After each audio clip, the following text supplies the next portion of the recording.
Hello students and welcome to my channel Anita Shiksha. और आज हम पढ़ने वाले हैं क्लास 9 की सीबीएसई एंड आरबीएसई दोनों की जो बुक का नाम है सप्लीमेंट्री बुक मोमेंट्स, उसका चैप्टर नंबर 4 और चैप्टर का नाम है इन द किंगडम ऑफ फूल्स, यानी मूर्खों के साम्राज्य में।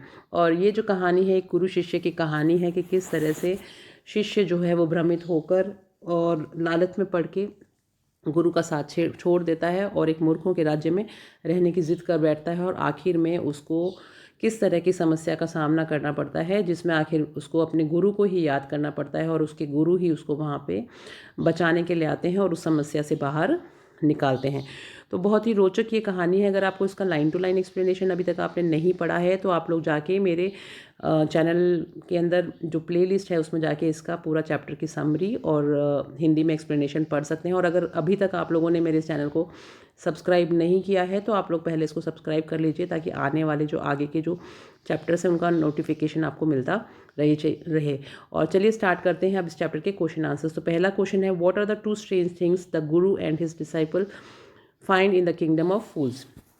यानी मूर्खों के राज्य में गुरु तथा उसके चेले को कौन सी दो अजीब बातें देखने को मिली। The guru and the disciple found that in the kingdom of fools people used to work during nights and sleep during days. Everything was cheap and the cost was same. गुरु और शिष्य को जब उस मूर्खों के राज्य में पहुंचे तो ये देखने को मिला कि सब लोग रात में काम करते हैं और दिन में सब लोग सोते हैं, और उस जगह पे सभी जो चीज़ें हैं उनका एक ही दाम है और सबकी सब बहुत ही ज़्यादा सस्ती हैं। Why does the disciple decide to stay in the kingdom of fools? Is it a good idea? कि जो शिष्य था उसने मूर्खों के राज्य में ही ठहरने का निश्चय क्यों किया, और क्या ये एक अच्छा विचार है आप सोच के बताइए। Everything was cheap in the kingdom of fools. मूर्खों के साम्राज्य में हर एक चीज़ सस्ती थी। The disciple had peculiarity of diet and he was tempted by the cheap food. और जो शिष्य था वो खाने पीने का बहुत शौकीन था, वो अपनी भूख पे कंट्रोल नहीं कर सकता था। और जब उसने देखा कि हर चीज़ यहाँ पे इतनी सस्ती है, इतना खाना सस्ता है, तो उसने सोचा कि मैं यहीं रुक जाता हूँ और वहाँ उस राज्य में ही रुकने का उसने निर्णय करा। So he decided stay in the kingdom. It was not a good idea to stay there for a long time, as one could be in danger any time because of the unpredictable behaviour of the fools. लेकिन वहाँ पे रुकना जो है, मूर्खों के साथ रहना खतरनाक है, क्योंकि आप समझ ही नहीं पाते कि वो आगे आपके साथ वहाँ पे क्या घटना घटित हो सकती है। Question number 3, name all the people who are tried in the courts king's court and give the reason for their trial. कि उन सब व्यक्तियों के नाम बताओ जिन्हें दरबार के मुकदमे के लिए बुलाया जाता है और उन पर मुकदमे का कारण भी बताओ। The owner of the house, that is the merchant, the bricklayer, the dancing girl and the gold Smith were tried in the Kings court. कि सब राजा के दरबार में वो जो सौदागर है उसको बुलाया जाता है, जिसने इतनी कमज़ोर दीवार को बनाया। और उसके बाद में वहाँ पर जो डांसिंग गर्ल होती है, नृत्यांगना होती है सुंदर, उसको बुलाया जाता है। और फिर सुनार को बुलाया जाता है। ये सब लोगों को वहाँ पे बुलाया जाता है। They all were tried because the thief died when the wall of merchant house had collapse. उन सबको इसलिए बुलाया जाता है क्योंकि जो व्यापारी होता है उसके जो घर की दीवार होती है वो गिर जाती है उस चोर के ऊपर, उसकी मृत्यु हो जाती है। The merchant was tried for building a weak wall. जो व्यापारी होता है उसने वो इतनी कमज़ोर दीवार क्यों बनाई। And the brick layer was tried for doing his work carelessly. और जो मिस्त्री था उसको इसलिए बुलाया जाता है कि उसने इतनी कमज़ोर दीवार को क्यों बनाया। The dancing girl was tried for disturbing the concentration of the bricklayer. और जो नृत्यांगना थी उसको इसलिए बुलाया जाता है कि उसने जो व्यक्ति दीवार बना रहा था उसका ध्यान आकर्षित करा बारी बारी कारीगर का। The goldsmith was blamed for making the dancing girl walk up and down to his house a dozen times। और सुनार को इसलिए बुलाया जाता है कि वो उसकी वजह से वो जो नृत्यांगना थी, जो लड़की थी, वो बारी बारी वहाँ से छम छम करती हुई आती जा रही थी, जिससे कि वो कारीगर डिस्टर्ब हुआ। तो ये सारे लोगों को इसलिए बुलाया गया। Who is the real culprit according to the king? राजा के अनुसार जो असली अपराधी कौन था, and why does he escape punishment, और वह राजा से कैसे बच जाता है। The merchant's dead father was held responsible for making the wall weak, but according to the king, the rich merchant was the real culprit because he had inherited both sins and riches of his father. He escaped the punishment because he was too thin to fit the stake. जो समृद्ध व्यवसाय था, जिसकी दीवार गिरती है और सेंधमार को मार देती है, वास्तविक दोषी वही है, और वह सज़ा से बच जाता है क्योंकि वह इतना पतला होता है कि वो जो फांसी बनाई जाती, फांसी का तख्त बनाया जाता है उसके लिए, उसमें वो नहीं आ रहा होता, इसलिए वो बच जाता है। और जिसने दीवार बनवाई होती है वो व्यापारी का जो पिताजी है, जो जिसको रिस्पॉन्सिबल माना जाता है इसके लिए, वो पहले ही मर चुके होते हैं, और इसलिए उसके बेटे को सज़ा देने का निर्णय किया जाता है। लेकिन वो जो फंदा था उसमें वो नहीं फिट बैठता, बहुत पतला होता है, इसलिए ये सारी जो पनिशमेंट है उससे वो बच निकलता है। What are the guru's words for of wisdom, when does the disciple remember them? कि जो गुरु की बुद्धिमत्ता के जो शब्द थे वो क्या थे, और शिष्य ने यह सब कब महसूस किया? The guru was full of wisdom and knew well that the unpredictable behaviour of the fools could create danger any time.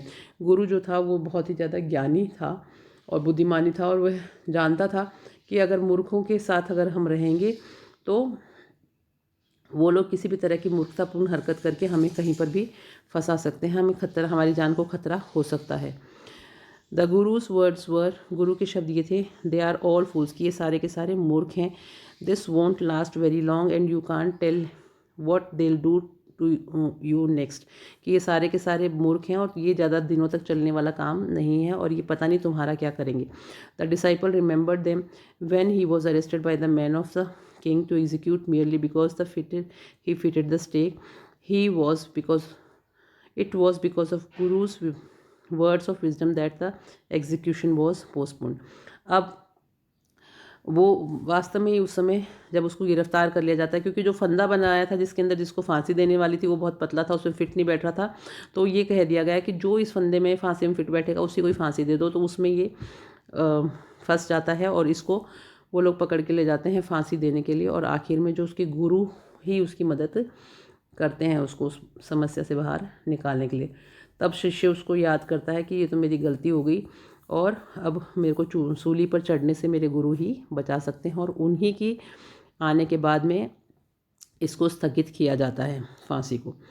How does the guru manage to save his disciples life, कि गुरु जो हैं अपने शिष्य की ज़िंदगी कैसे बचाने में कामयाब हो जाते हैं। The Guru arrived on time to save his disciple and created a drama. He told the king that it was not an ordinary stake, and whoever went to the stake first would become the king in the next life, and the second die would become his minister. The king wanted to avail himself of the opportunity. The Guru and his disciple were released. Thus, Guru managed to save his disciple's life. तो गुरु जो हैं उन जब वो पहुँचते हैं तो वो अपने शिष्य को बताने के लिए एक नाटक करते हैं, और वो राजा को ये कहते हैं कि मुझे मेरे शिष्य की जगह पर आप फांसी दे दो। तो क्योंकि गुरु बताता है कि जो पहले मरेगा वो इस देश का राजा बन के रूप में दोबारा से जन्म लेगा, और दूसरे नंबर पर जो मरेगा वो देश के मंत्री के रूप में पुनर्जन्म लेगा। तो राजा नहीं चाहता था कि उसके राज्य में कोई और राजा बने, तो अगले दिन राजा व मंत्री लालच के कारण अपने आप को सूली पे लटकवा लेते हैं और उन लोगों को छोड़ दिया जाता है। तो इस तरह से गुरु और शिष्य दोनों उस मूर्खों के साम्राज्य से निकल बचने में कामयाब हो जाते हैं, फांसी से बचने में कामयाब हो जाते हैं। Why were the people of kingdom confused when they saw the dead bodies of the king and his minister, कि जो लोग थे साम्राज्य के राजा के राज्य के। वो लोग थोड़ा कंफ्यूज क्यों हो गए जब उन्होंने उस राजा की और मिनिस्टर की शव को देखा। The people of the kingdom were confuse as to how their king and minister were dead instead of guru and disciple. वो लोग ये देखकर आश्चर्यचकित थे कि आखिर उनके गुरु और शिष्य की बजाय वो दोनों कैसे मर गए, राजा और उसका मंत्री। The people were not able to see through the plan which was executed by the guru against their king and the minister. लोग समझ ही नहीं पाए कि आखिर उनका क्या प्लान था कि किस तरह से जो गुरु और शिष्य हैं वो बच गए और राजा और उसका मंत्री जो है वो मरे हुए मिले। When does the disciple remember the words of his guru? कि शिष्य को अपने गुरु के शब्द कब याद आए। The disciple did not pay any heed to the advice of his guru when the guru asked him to leave the kingdom of fools. When the king decided and the disciple was suitable person for execution, he remembered the words of the guru. ये question repeat हो गया तो आप इसको वापस पढ़ लीजिएगा, पीछे मैं इसको बता चुकी हूँ पूरा। How was the kingdom of fools different from any other place? कि जो साम्राज्य था मूर्खों का साम्राज्य वो दूसरी जगहों से भिन्न क्यों था। Everything was different at the kingdom of fools. The night was considered as day and day as night. Not only the human beings even the animals stayed awake at night. Anything and everything could be brought for a duddu. कि कोई भी चीज़ है जिसको एक दूधू में ख़रीदा जा सकता था और सब लोग दिन में तो सोते थे और रात को जागते थे। यहाँ तक कि वहाँ के जो जानवर थे उनको भी ये आदत पड़ गई थी। तो इस तरह से हमने इसे क्वेश्चन आंसर्स करे और मैं चलती हूँ और आप लोगों के लिए नेक्स्ट जो वीडियो है वो उसमें नेक्स्ट चैप्टर की हम लोग समरी और लाइन टू लाइन एक्सप्लेनेशन पढ़ेंगे। और जाने से पहले आप सब लोगों से रिक्वेस्ट करती हूँ कि आप सब लोगों को अगर ये अच्छा लगता है मेरा चैनल और आप लोगों को पढ़ाई करते हैं और समझ में आता है और फ़ायदा मिलता है तो आप लोग ज़रूर मेरे चैनल को लाइक सब्सक्राइब और शेयर करना बिल्कुल मत भूलिएगा। और चलो मिलेंगे हम नेक्स्ट वीडियो में, तब तक आप लोग अपने एग्ज़ाम की तैयारी करते रहिए। Have a nice day. Thank you and bye bye.